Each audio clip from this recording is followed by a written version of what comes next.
గురుభ్యో నమః. వశీకరణ యంత్రం. వశీకరణం అంటే భార్య భర్త, భర్త భార్య చెప్తే వినకపోవడం. ఇంతకుముందు పెట్టిన వీడియో ఇది దేనికి అంటే, ఇప్పుడు ఇంట్లో గొడవలయ్యి భర్త ఇంట్లో నుంచి వెళ్ళిపోతాడు, లేదా భార్య ఇంట్లో నుంచి తల్లిగారింటికి పోతుంది. ఈ గొడవలయ్యి ఎంత పెద్ద మనుషులు చెప్పినా ఎవరు చెప్పినా రాకపోవడం, లేదా భర్త మళ్ళీ వేరే వాళ్ళని చేసుకొని అక్కడే ఉండిపోవడం, ఇలా సమస్యల మీద జరిగి వాళ్ళకు కుటుంబాల కలహాలు వెళ్ళి విడాకుల దాకా జరుగుతున్నాయి. అప్పుడు గురువులను ఆశ్రయిస్తే సరే అని ఫోటో తీసుకొని చేసి రేపు అవుతుంది, ఎల్లుండి అవుతుంది, నీకు 4 రోజులలో మీ భార్య వస్తుంది, నీ ఫోన్లో మాట్లాడుతుంది, ఇట్లా చెప్తాను. చూడు, నేను ప్రతి విషయం శాస్త్రంగా చెప్తాను, శాస్త్రంలో ఉన్నది చెప్తాను. ఎందుకు తీయవలసి వస్తుందంటే, ఈ లేనోళ్ళ విషయంలో ఉన్నోళ్ళు పైసలు పెట్టి చేసుకుంటారు, తిరుగుతారు, పెట్టుకుంటారు, ఎక్కడో జాగల జరిగితే మంచి జరుగుతుండొచ్చు, కానీ జరగదనే చెప్తా, జరుగుతుందని చెప్పా. ఎందుకంటే పైసలు తినడం వరకే, పని చేయడం వరకు లేదు. అందు గురించి నేను ముందుకు చెప్తాను. నేను మీకు ఏ విషయాలైనా బయటకు చెప్తాను. డబ్బులు ఈ రోజులలో గురువులు అనే నమ్మకం అనేది పోయింది కాబట్టి ఆ డబ్బులు తీసుకొని పని చేయకపోవడం, ఆ వీడియోలలో వచ్చి మీకు ఈ విధానంగా చేస్తాము, ఆ విధానంగా చేస్తాము అని చెప్తాను, పోతాను, పని జరగకపోవడం, నమ్మకం అనేది పోయింది కాబట్టి ఆ నమ్మకం అట్లా పోయింది. ఎక్కడ పోయి చేయించుకున్న పనులు కాకపోవడం. ఎందుకంటే పనులలో చేయాలంటే చేసేటోని దగ్గర ఆ విధానం ఉండాలి. ఉన్నదా అంటే అది మీకే తెలుసు, మీ విజ్ఞతకే వదిలేస్తాను. నేను చెప్పలేను వాళ్ళ గురించి. నేను చెప్పేది ఏంటంటే, ప్రతి మనిషికి తెలియాలి ఈ విధానం ఉన్నాయి. ఈ శాస్త్రం అనేది లేదు అనుకోకుండ్రి, అన్నీ ఉన్నాయి. మంత్రతంత్ర యంత్రాలు అన్నీ ఉన్నాయి, లేవని కాదు, ప్రతి ఒక్కటి ఉన్నది. కానీ చెయ్యకపోవడం, మీరు వాళ్ళని నమ్మి వాళ్ళ దగ్గరికి పోతే వాళ్ళు చేయకపోవడం వాళ్ళ తప్పు. మరీ జరుగుతలేదన్నప్పుడు మీరు కూడా ఎందుకు కాలేదని మీరు అడగాలి. అక్కడ అడగకపోవడం కూడా మీది కూడా తప్పే. ఈ ఇంటి సమస్య నీకుండి నువ్వు అడగలేక డబ్బులన్నీ పోడగొట్టుకొని ఈ గురువు ఆ గురువు అని చెప్పే వరకునే నీ సమస్య, అప్పటి వరకు భార్యాభర్తలు అనేది విడిపోతారు.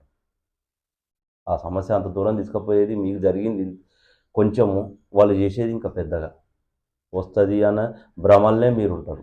కానీ రాదు, భార్య రాదు, భర్త రాదు.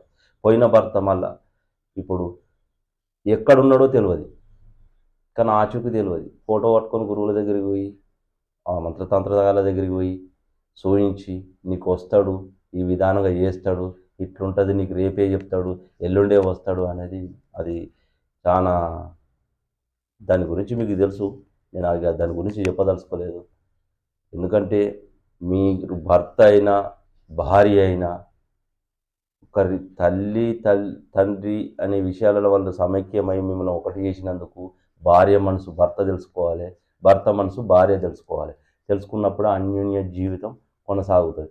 ఆ మధ్యలో పిల్లలు ఉన్నప్పుడు తల్లిదండ్రుల మధ్యలో పిల్లలు ఎంత నలిగిపోతారో మీరే అర్థం చేసుకోండి. దాని గురించి మీకు ఎంత చెప్తున్నా చూసుకోండి, చేసుకోండి. ఇది రెమెడీస్. ఇక్కడ వశీకరణం అనేది భార్య భర్తల విషయాలలో కోర్టుకు దీనికి దానికి ఎన్నో విషయాలు తిరుగుతారు. ఆ సమస్యల గురించి ఇక్కడ యంత్రం ఇచ్చిన, ఈ యంత్రము మీరే తయారు చేసుకోండి.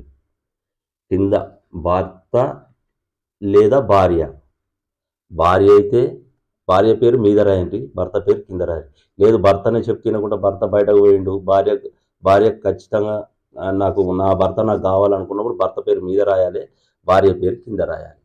రాసి ఈ యంత్రం తయారు చేసుకొని, ఈ యంత్రము అమావాస్య పౌర్ణమి ఆ మధ్యలో తయారు చేసుకోవాలి. తయారు చేసుకొని అమ్మవారి దగ్గర, మన ఇంట్లో అమ్మవారి దగ్గర, లేకపోతే మన పూజా గది ఉంటుంది, ఆ పూజా గదిలో ఆనాడు ఇది పొద్దున తయారు చేసుకొని అమ్మవారి దగ్గర పెట్టి రాత్రిపూట 9 గంటల లోపు మనం మెడల ధరించుకోవాలి. ఆ యంత్రము భుజపత్రి మీద రాయాలి. ఆ యంత్రం భుజపత్రి మీద, కొన్ని భుజపత్రి మీద రాయాలి, కొన్ని రాగి మీద రాసేటివి ఉంటాయి. నేను ప్రతి విషయం ప్రతి దానికి చెప్తా.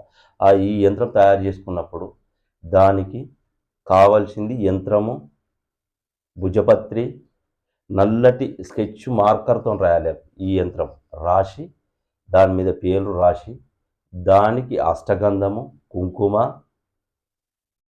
తెల్ల నువ్వులు తెల్ల నువ్వులు అలా పోసి దాంట్లో మంచిగా దొరుకుతాయి. పూజా స్టోర్లో దొరుకుతాయి. ఇవన్నీ చిన్న రెమెడీస్, పెద్దగా ఏం కాదు. చేసుకొని పరిష్కారం మీరే చేసుకోండి. లేదు గురుగారు నాకు ఇది చేసుకున్నంతలే మాకు చేసుకోరాదు అనుకుంటే కింద మీరు నెంబర్ ఇస్తే ఆ నెంబర్ కాల్ చేయండి, నేను చెప్తా. మీరే చేసుకొని, నా దగ్గర రావాల్సిన అవసరం ఏం లేదు. నేను రమ్మని మీకు ఏం చెప్తలేను. నేను ఎక్కడ, మీరు చేసుకోండి. Like, share, subscribe.